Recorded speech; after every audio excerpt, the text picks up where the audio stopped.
कद्दू जी की चली बारात। एक गांव था जिसका नाम था लड्डूपुर। वहां एक बहुत ही अनोखा कद्दू उगा, गोल मटोल, चमचमाता और इतना बड़ा कि पूरा गांव उसे कद्दू जी कहकर बुलाता था। कद्दू जी कोई आम सब्जी नहीं थे, उन्हें अपने आप पर बहुत घमंड था। वह हर सुबह खेत के बीच बैठकर सूरज को नमस्ते करते और कहते, देखो, मैं गांव की सबसे सुंदर और शानदार सब्जी हूँ।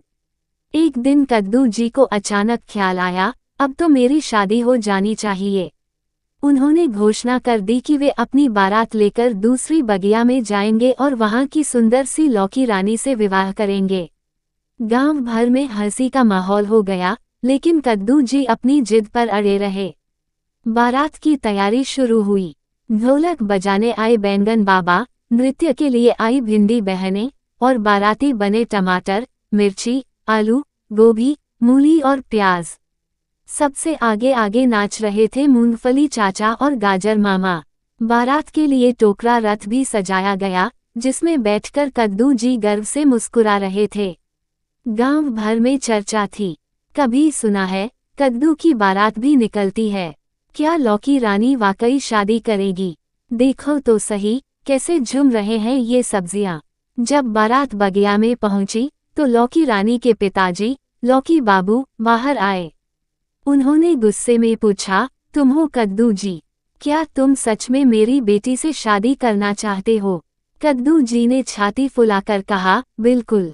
मैं सबसे मोटा, रसदार और सुंदर हूँ। मैं योग्य हूँ। लौकी बाबू मुस्कुराए और बोले, ठीक है, लेकिन एक परीक्षा होगी। तुम बिना कटे, बिना पकाए, पूरे दिन धूप में टिक पाओगे क्या?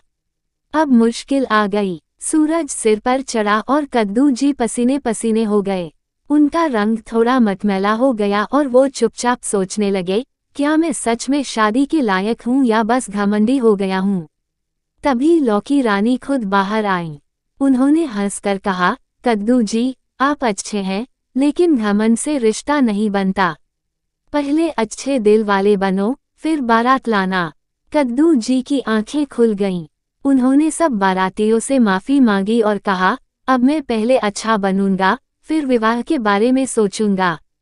और इस तरह कद्दू जी की बारात बिना शादी के लौट आई, लेकिन सब्जी मंडी में अब भी उनकी बारात की कहानी हंसी और सीख के साथ सुनाई जाती है। शिक्षा, घमंड से नहीं, अच्छे स्वभाव से ही रिश्ते बनते हैं।